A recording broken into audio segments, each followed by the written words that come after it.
I love questions. And so if at any point you're feeling confused about something or it's not clear, feel free to comment in the chat or unmute yourself. I do not have a problem being interrupted. It's really important that if you're struggling with it, that we get to an understanding. And chances are, if you have a question about it, somebody else is also wondering the same thing. So don't be afraid to ask those questions. I'm going to start with just kind of a general breakdown of the bell curve.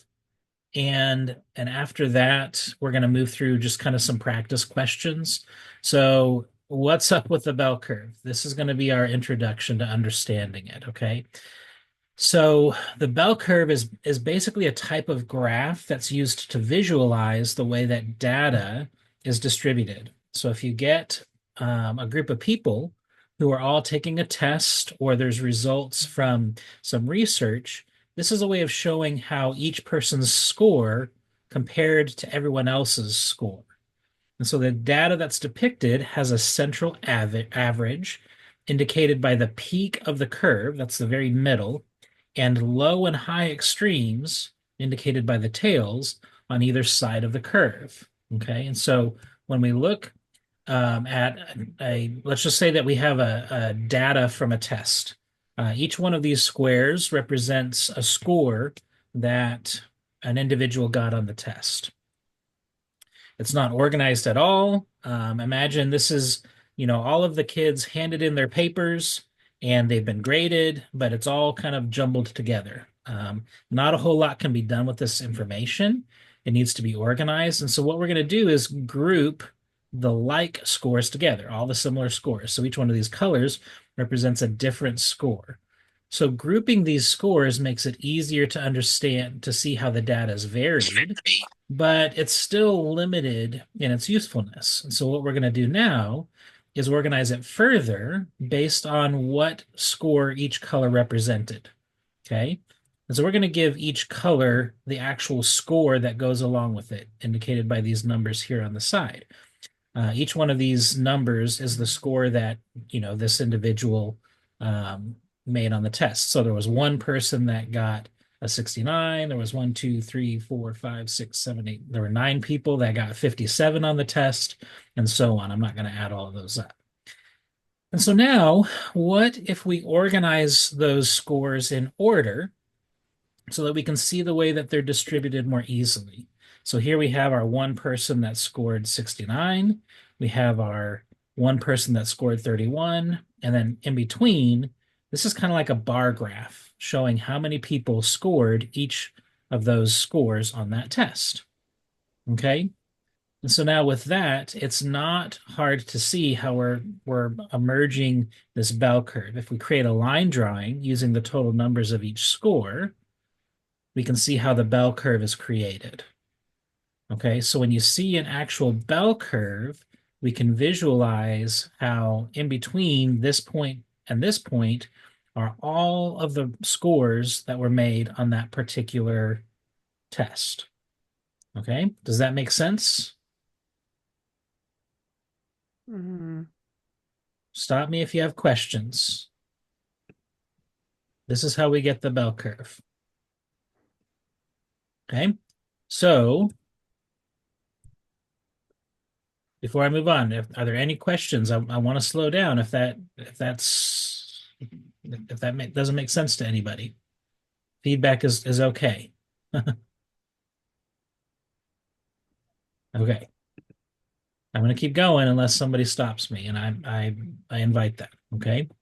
So on a normally distributed range of scores, there's going to be a certain percent of cases under these portions. And so if we were to divide up this range of scores into these sections, those sections are what we call standard deviations.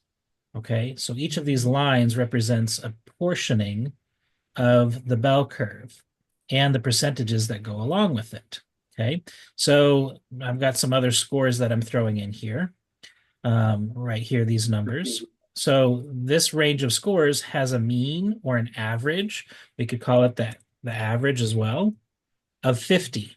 The mean is always going to be in the middle on a bell curve. And so the mean is 50 and our standard deviation is 5, which means that the way that we distribute these scores is by spacing them out with the mean of 50 being in the middle and the standard deviation in between those scores. So if we have a mean of 50 and a standard deviation of 5, we're going to subtract 5 to get 45 for one standard deviation below the mean. We're going to subtract 10 to get two standard deviations below the mean, and so on. And then we could do the same thing if we're doing standard deviations above the mean. 5 standard deviations above the mean is 55. So 55 is one standard deviation above the mean. Two standard deviations, we would have to add 10 to get to 60. Okay, does that make sense how we get standard deviations?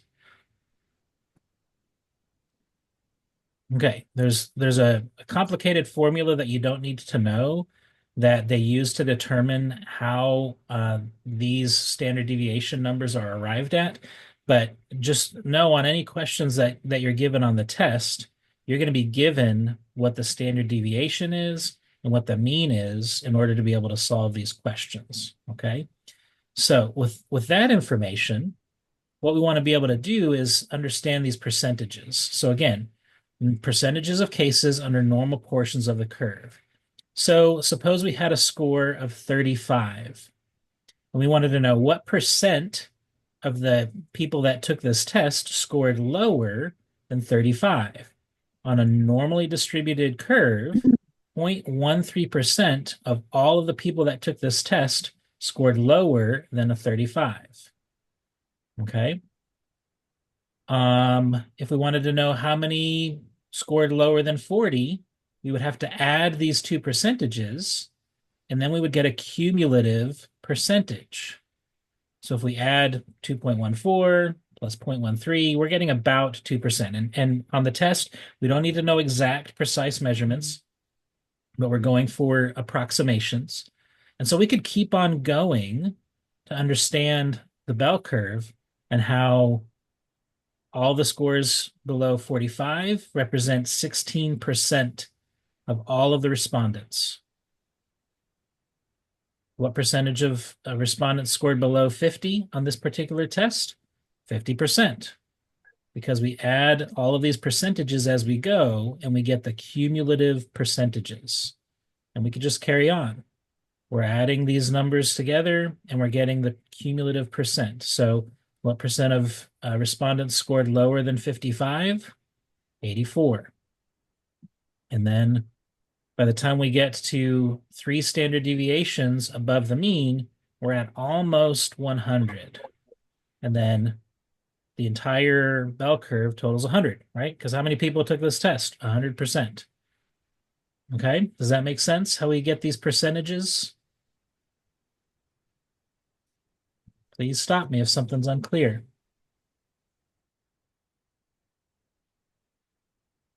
Okay, good. I love that. Say no if it's not clear yet. Now, we can change the scores and the percentages will remain the same. Okay, so this is the same data set before. We have our mean of 50 and our standard deviation of 5. But if we changed it to a mean of I should say 120, if we change it to a mean of 120 and a standard deviation of 20, we have our mean of 120 here in the middle. The mean always goes in the middle on a standard bell curve. And we've got our standard deviations of 20. So again, if we subtract 20 from our mean, we have one standard deviation below the mean, which is 100.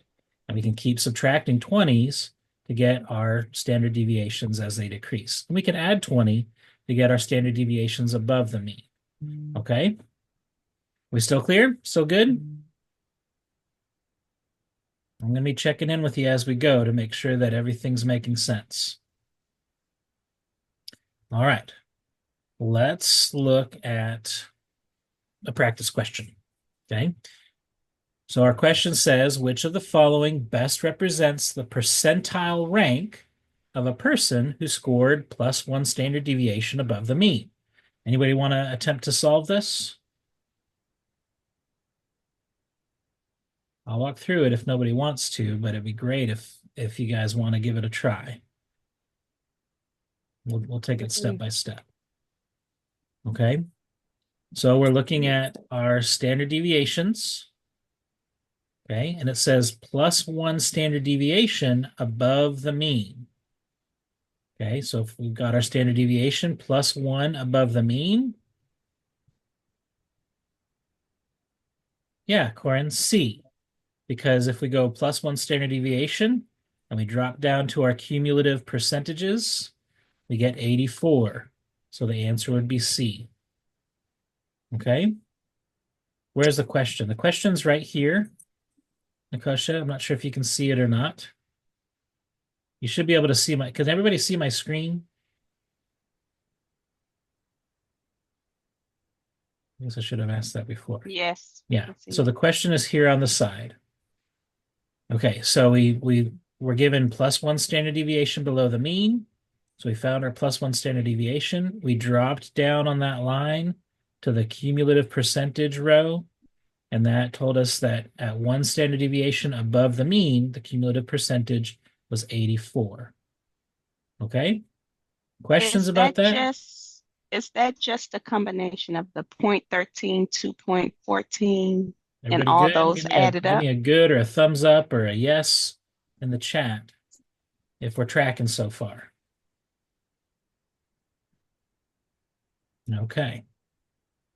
And we're going to keep going. If it's unclear, go ahead and stop me. Okay. So if a test follows a normal distribution, what percentage of scores fall within 1 standard deviation, so ±1 standard deviation from the mean? Okay. So what we need to do is first figure out what we know on the bell curve. We're looking at standard deviations, and we're looking at this range within 1 standard deviation of the mean. 1 standard deviation within 1 standard deviation means between -1 standard deviation and +1 standard deviation. So we're looking at this area right here, and it's asking what percentage of scores fall there. So what we would need to do is add these together because we're looking for the percentage of scores within 1 standard deviation. So within means between -1 and +1 standard deviation. So the answer would be B, 68%. When we add these together, that's about what we get. Okay.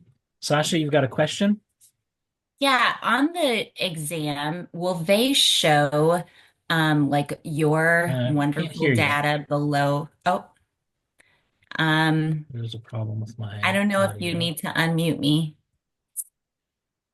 I don't know if you need to Hold on one unmute second. I'm me. not hearing you. I think I need to check my I can hear you, Zoom Sasha. settings. It's trying to play through my. Okay, can you try again? Yes, can you hear me? I can hear you now. For some reason, it was using my microphone as a speaker. No wonder I couldn't hear anybody. So your information below the bell curve that you've mapped out for us, which is really helpful, on the NCE, will that type of information be there for a question or no? Probably not. So Probably. typically, would it just be like the bell curve with those percentages, or do we need to know those percentages as well? You need to know the percentages. Ah, Yeah. okay. So I'm glad that you brought that up. Okay. I'm going to post in the chat a bell curve um, sheet that you can print off. Okay. So let me get to this real quick. And I'm going to show you what I think that you need to study. Fill in the blank. Okay. So this document that I'm just sharing in the chat actually has 3 pages. This is the first page. It's the bell curve. Let me go and stop sharing this so you guys can see easy. So this is exactly what I've got on the screen there. What I want to recommend that you do is print this off and then memorize it. This is one of the only things that I encourage people to actually memorize. And so what I want you to do in order to memorize it, we're going to make this really easy. I want you to fold it hot dog style so that you've got the standard deviation numbers and the curve above the fold. And then below it, you've got all of those other scales. Okay, so that's the first thing is to fold it like this. And then we're going to make another fold right here on the mean line. And this is going to give us basically 4 sections of the bell curve. Now, the nice thing is, if you memorize this side right here, then you've already memorized both sides because it's just a mirror image. Okay. So once you've memorized 1/4 of it, you've really got most of what you need. Where did your son play baseball? Here in the So, neighborhood or like? so to be able to memorize the whole thing, just memorize 1/4 of the top half. And once you've done that, we can move down and start memorizing these scales. But it's not as hard as you think because the z-scores are the exact same numbers as the standard deviation. I'm no longer sharing. Yeah, you should be able to see my just my video. I'm not sharing the PowerPoint right now. Can you see my video, Sonata? Yeah, okay. Yes, we see the video. Okay, Yeah. I'll go back to the PowerPoint in just a second after I'm done showing you the paper. So once you have memorized the top part, we can start memorizing the scales. But the z-scores are the same as the standard deviations, and then we just have to kind of make sure we know where these fall in line with the standard deviation lines. Okay. The document that I shared in the chat has the filled in one, and then there's 2 pages of blanks. So you can actually just kind of fill in the blanks and study it that way. That's a good way of memorizing it as well. Okay. All right, back to our PowerPoint. Sasha, did that answer your question? Yes, that was perfect. Thank you. And thank you for that document. Yes, for sure. Okay, so do we understand how we got B 68%?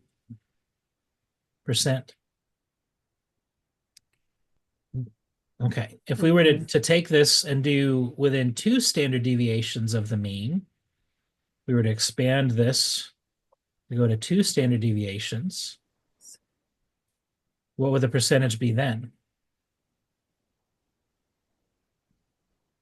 68, 78, 88, 89, 90, 91, 92, 93, 94, 95. Yeah, it'd be 95. Because basically we're taking all of these percentages here and adding them together to get 95. Okay. And if we took it out to 3 standard deviations, we would have basically 99.7%. So if you memorize these 3 numbers right here, 68, 95, 99, that's going to give you these ranges between 1 standard deviation, between 2 standard deviations, and then between 3 standard deviations. Okay. All right, let's move on to another question. What is the z-score for a test score that falls exactly at the mean? 0, 1, -1, or 50? Anybody have a guess? A. A. Good. Okay, so a z-score that falls exactly at the mean, we know the mean is right in the middle. So we would just have to go down to where the z-score crosses the middle line, and that would give us 0. So the answer would be A. Okay. What would the z-score be for a test score that falls at 2 standard deviations above the mean? The answer is not given here. 2. 2, right? Because you see how the numbers for the z-scores are the exact same as the standard deviation numbers. So Josh, can you explain like what is z-score and t-score? Like how do they get that? yeah, so z-scores and t-scores are simply standard scores that are used to compare the scores on a test. There's formulas that they use to calculate all of that. But depending on the test, that's just kind of a different way of looking at it. So when they take the raw scores, if we go back to like these raw scores that are up here, like 40, 60, 80, 100, it's a way of comparing them more easily if we take one test compared to another test. The difference between z-scores and t-scores really is it's just two different ways of comparing scores. T-scores have a mean of 50 and a standard deviation of 10. You see how there's 10 in between? And z-scores have a mean of 0 and a standard deviation of 1. And that's always like that. No matter what the number is going to be, it will always be the same for T and Z scores. That the mean and the standard deviation will always be the same. Okay. Okay. So I think I may have another another question about z-scores and t-scores I later on. Okay. I have a question. Sure. So when we go into the test, I know they give you the board to draw. What are the numbers I mean, what would you recommend us just setting up the Yeah. standard deviation, the What I would mhm. yeah, great question. What I would do is draw a curve and draw the lines, and then I would add these percentages in between each of them. That would be the very first thing that I draw. I don't know that I would take time to copy this whole thing, just because you may not have questions on all of that. If you feel like you need to just kind of information dump, that's fine. But I would just do these percentages, that way you kind of have it down there. And then if you have a question about t-scores, you can add the t-scores to what you've already drawn. How important are the decimals and the percentages? I'm going to say I don't think that they're super important. They mattered a little bit, but if you're given answers, you're going to be able to approximate based off of the information that's given. Like 213.34. Okay. I know it sounds like a lot, but use that fill in the blank chart, and that'll be really helpful. But the percentages, like, they're going to be the same for every test? The percentages are going to be the same for every test. Oh, so they use these exact percentages that you have here? Yep. Every Uh-huh. test that you take, if it's got a normal distribution, it's going to follow these same percentages. Yeah. And you sent this to us, or Yeah. this? Okay. It's in the chat, and I'll Okay. post it in the Facebook event as well. I'll share the file there as well when we're done. Okay. The videos, this is being recorded, so you can go back and watch the replay if you want to. I'll have that available for you. Okay. Okay. Let's carry on. I know that there's going to be more questions as we go, and that's okay. I have an issue with questions that give you what a person's score on tests, but ask you the average, like 80% to. I'm not sure what you mean by that, Nicosia.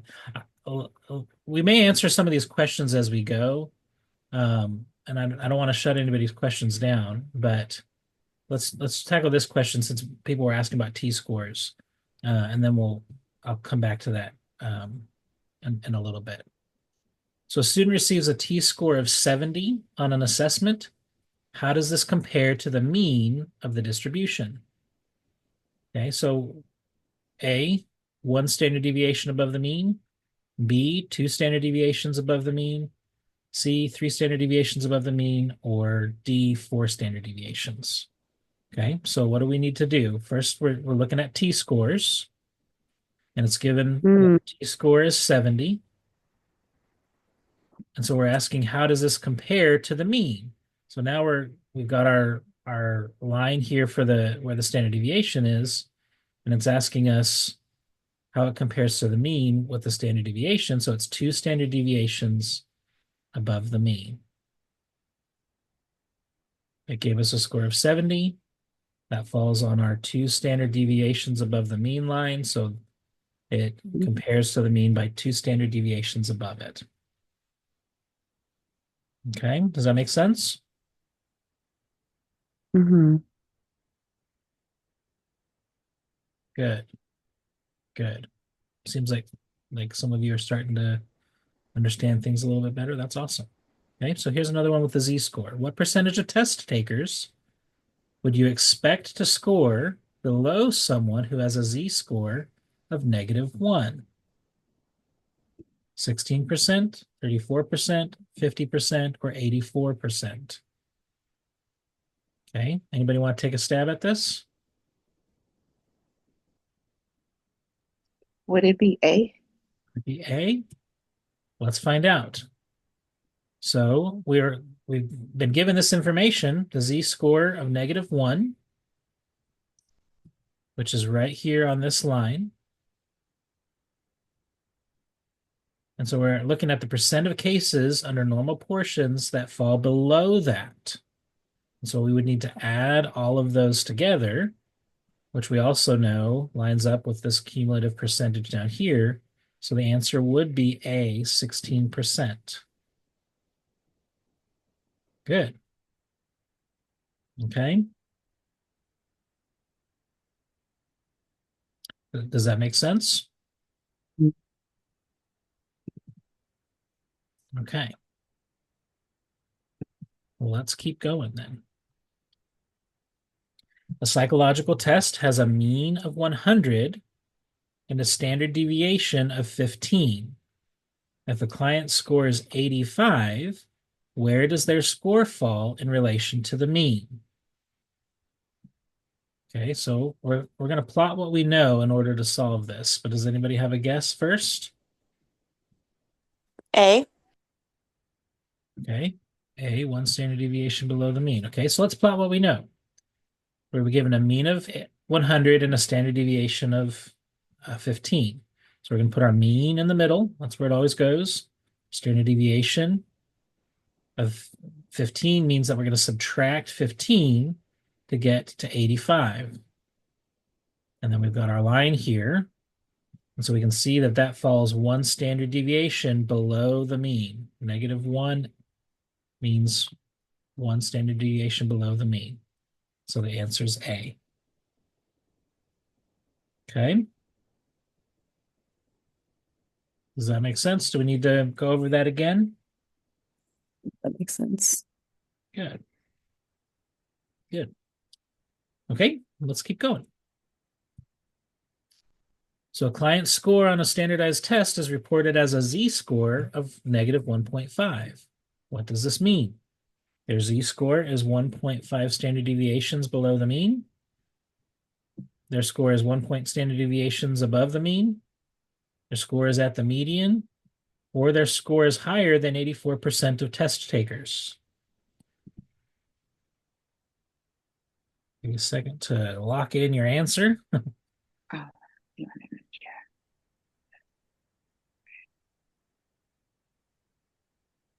Okay. So let's walk through what we know. We're given a z-score of -1.5, which is not actually on this chart, but we can still kind of plot it between the -1 and the -2. And then we've got our line here.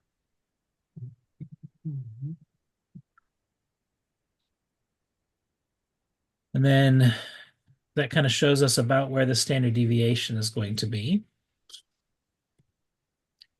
So our standard deviation is -1.5. Okay, so which answer does that correlate with? A. Below. A. The standard deviation, or their score is 1.5 standard deviations below the mean. The z-score is always going to be the same as the standard deviation. Okay. So anytime you're given a z-score, we can know what the standard deviation is because it's the same. All right. Let's keep going. A student's performance is described as being in the 7th stay-9. This means their score is in the lowest 20% of scores, above the 75th percentile, below the median, or exactly the mean.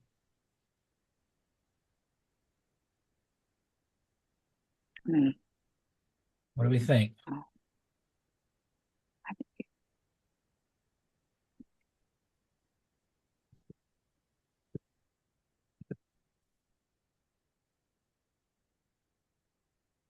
Okay, let's walk through it. So we always want to plot what we know first, okay? So to do that, we're going to look at the stay-9s section and see that it says a student's score is in the 7th stay-9, which means it's somewhere in here. Okay, so I've just kind of created this pink bar to indicate where we're at. So now let's look at each of the answers to see which one fits the best. Okay, answer A says in the lowest 20% of the scores. Because we understand how cumulative percentages work, we've got our percentile equivalents here. We can put a line on the 20th percentile. Is the 7th stay-9 in the lowest 20% of the scores? No, No. it's not. Okay. Is it above the 75th percentile? We go to Mm-hmm. percentile equivalents, find 75, do a line. So is the 7th stay-9 above the 75th percentile? Yes. Yeah. Yeah, it is. So that is probably the answer. Let's go ahead and look at the other answers just to make sure. Okay. So below the median, on a normal distribution, the median is the same as the mean. Okay, when it's distributed normally, the mean, the median, and the mode are all going to be the exact same. And so is the 7th stay-9 below the median? No, it's not. Is it exactly at the mean? No, the mean is right here in the middle, and the 7th stay-9 is not exactly at the mean. Okay, so the answer would be B, above the 75th percentile. Okay, does that make sense?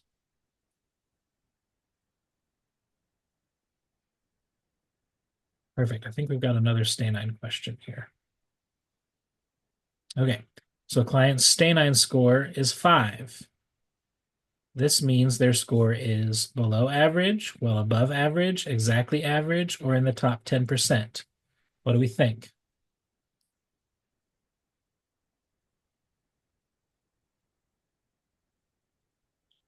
Okay, let's plot what we know. Stay-9 score is 5. We can look at each answer and see what we find for the best one. Is it below average? No, not really. Is it well above average? No, not really that either. Is it exactly average? Yeah, that seems to make the most sense because it's right here centered on the mean. Okay. And then is it in the top 10%? No. So we're going down here to the top 10%, 90th percentile mark. Above 90th percentile would be the top 10%, but it's not falling there either. So the correct answer is, oops, is exactly average. Okay. Stay-9s is just another way that they divide up this distribution. If you think of stay-9 as a standard of 9, we can see that this is divided into 9 sections. And what I would just encourage you to memorize here to understand how it relates to the rest of everything is the 50 falls right in the middle of the 5. -1 standard deviation and +1 standard deviation, we're going to skip a number and go to 3 and 7. And then the 1 and the 9th stay-9s, the 2 standard deviations falls just inside those stay-9s. Okay, if you're trying to remember how to divide it up, you can see how it's partitioned there. Okay. All right, continuing on. A clinician is reviewing a test score that is 1 standard deviation below the mean for a measure of resilience. What might this suggest about the client's resilience level? It is higher than average, it is average, it is lower than average, or it is in the top 10%. Okay. Anybody have a guess? Lower than average. Lower than average. Okay. Anybody else?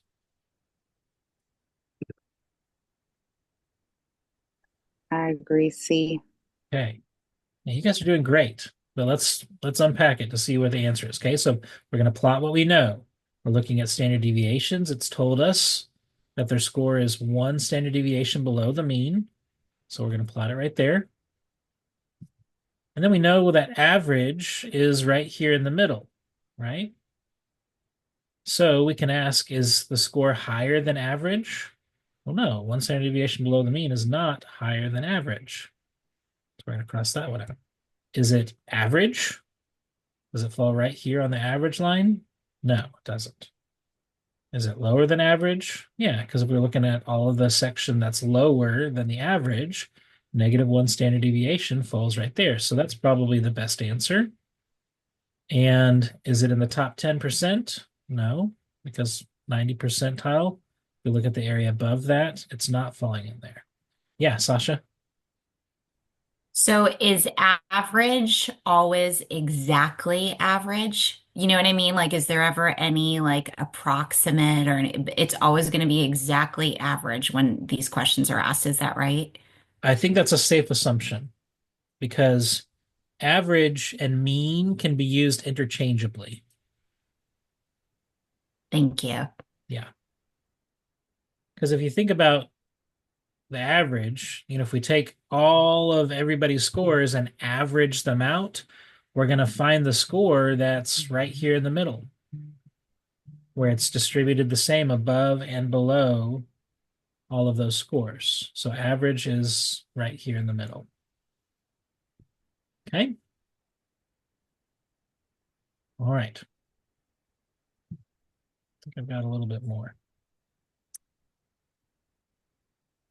Okay, Dr. Carter administered a standard anxiety test to 1,000 participants.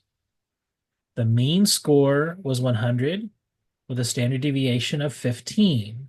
How many participants scored between 85 and 15? Okay, now we're not asking about percentages, we're asking about participants. Was it 340, 500, 680, or 950? Anybody have a guess?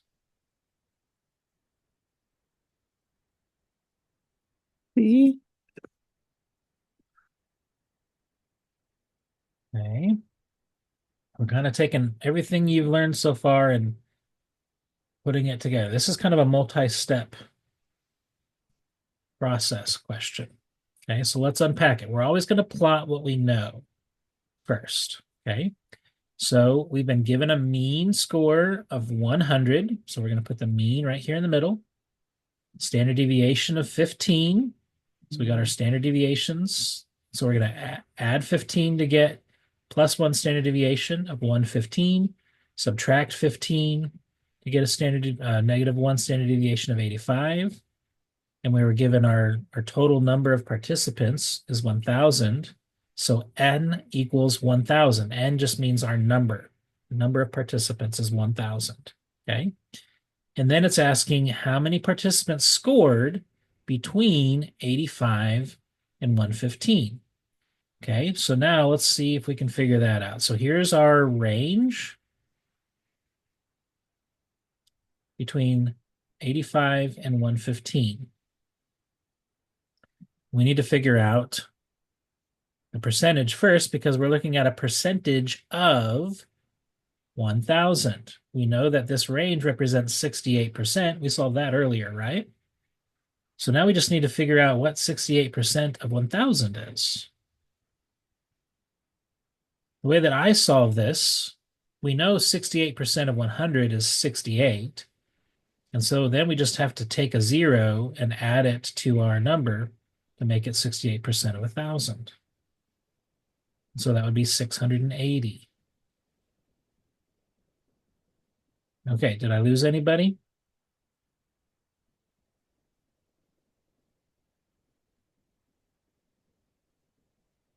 Tracking, good. Can we go over another one of those? Another one of these. Let me see what I got next. Okay, here we go. This one's similar. A test was given to 500 students. The mean score was 60 with a standard deviation of 5. Which score range represents more than half of the respondents? Okay. A is 0 to 50. B is 60 to 75. C is 55 to 65. D is 50 to 60. So now we're looking at score ranges, percentages, and numbers of students. Okay. Anybody have a guess?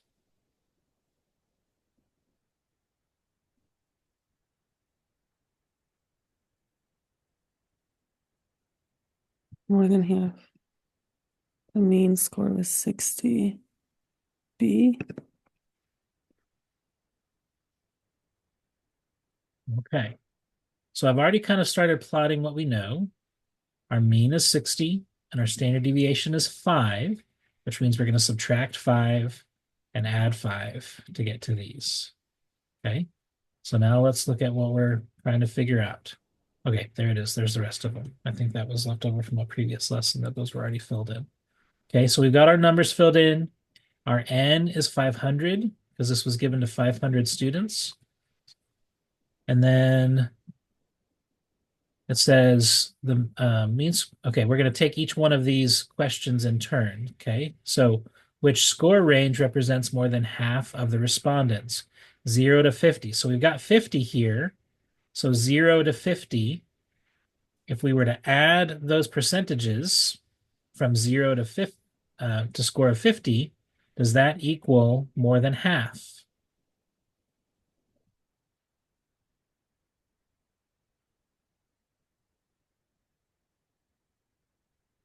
No.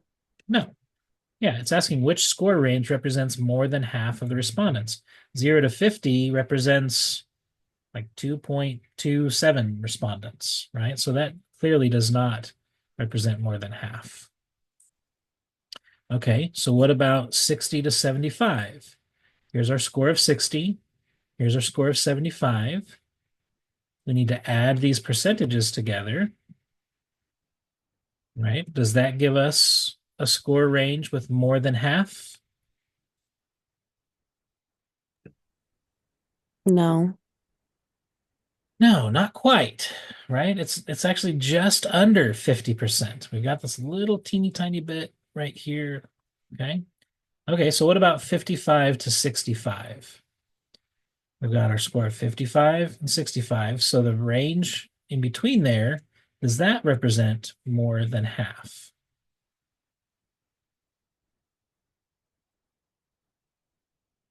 If we were to add those together, does that score range represent more than half of the respondents? Yeah, Yeah. yeah, it does. Because when we add 34 and 34, we get 68%, which is,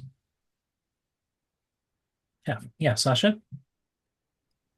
So with this type of problem, do we actually have to do math, or can, if we kind of understand the bell curve enough, we can just look at it? I mean, that's the purpose of that curve, right? To be able to just see it, right? Yep. I'm not, okay, good. I wanted to make sure I'm just tracking that correctly. Like Well, if I look at yeah. that, I right? mean, there's a little bit of math because we have to know that 68 is more than 50. Yes, but if we know those percentages, if we memorize them like you're suggesting, Yep. then we should be able to just kind of look at that and look at the bell curve and be instead of taking the time to actually do it, right? Yes. Yes. Okay. When Thank I you. have I have a question too. Yeah, Will they give sure. us paper to like draw this out on?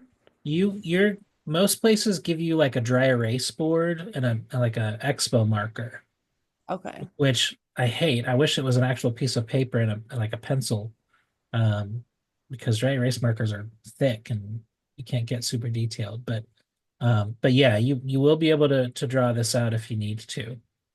Yeah. So, I mean, Sasha, that's a good question about the math. You're not going to have to do any real complex calculations. Um, so let's finish this and then we're gonna tweak the question just a little bit. Okay. So just to make sure that we're ruling out D, we're going to look at 50 to 60. And we know that the range in between these scores, if we were to add those together, we know that's less than 50, right? Like Sasha's saying, we don't even really have to do math to know that because it's a portion of 1/2 of the bell curve, right? So that's not going to be the correct answer either. Okay. Okay, so let me ask you a question. If, let me go back here. If we know that more than half of the respondents scored between 55 and 65, how many respondents scored between 55 and 65? Wouldn't it Yeah. be 68% of 500? Yes, perfect. And how would we solve that?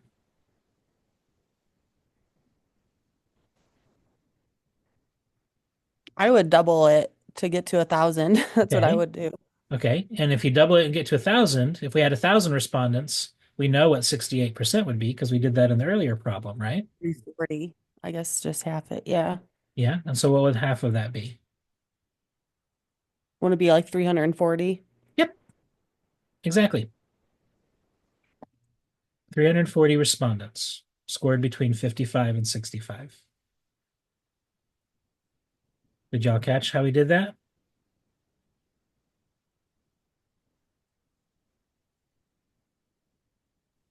No. Okay.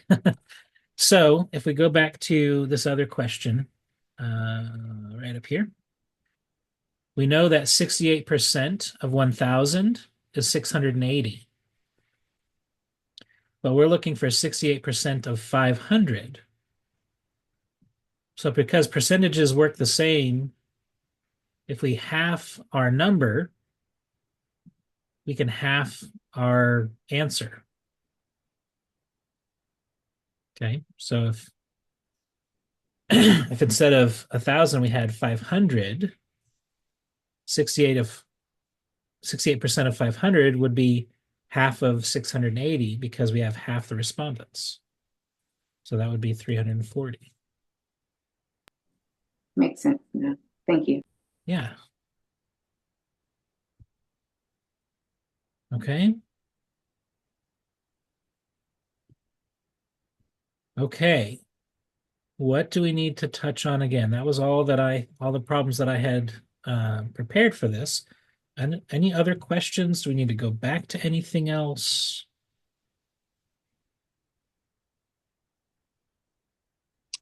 I'm just nervous about remembering the percentages. Sure. If you If can, I, mhm. yeah, if you can memorize these 4 percentages, then you'll be good because these 4 percentages are the same as these 4 percentages. Okay, 0, 2, 13, 34. If you know those and know how they're divided up, right? 34 is one standard deviation between one standard deviation below or one standard deviation above the mean is 34. So if we know that and we understand how it's kind of put together, then we can easily look at cumulative percentages. We can look at percentages between certain standard deviations. Like within 2 standard deviations of the mean, we would add all of those. Between -2 standard deviations and 1 standard deviation, we would add those. I could give you a range of scores, and if you know what the mean and the standard deviation is, you can calculate the percentages. When I mind describing and defining what the following mean in a word problem: percentile equivalence, deviation IQs, and stalines. Okay.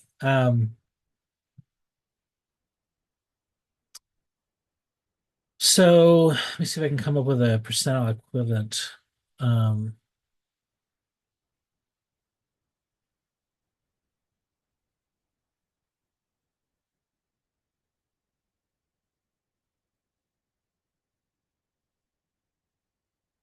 This is a little more challenging.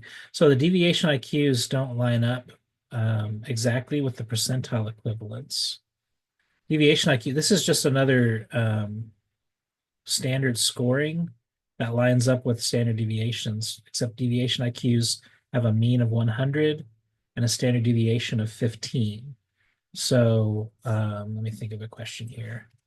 If a group of test takers scored between 70 and 100,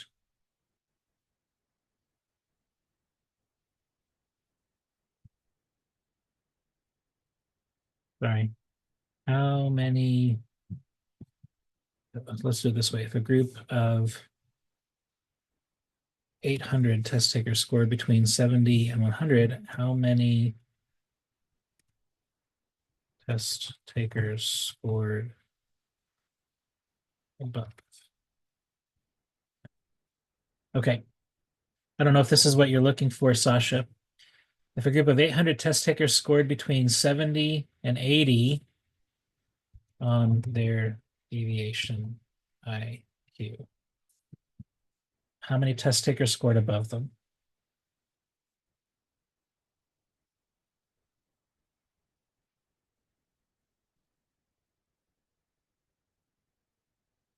I'm going to give you some answer choices. 250. Let's do this. A, 250. 300. 350 or 400.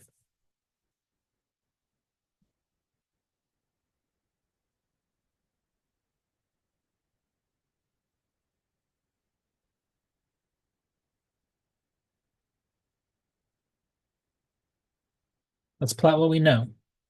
Okay.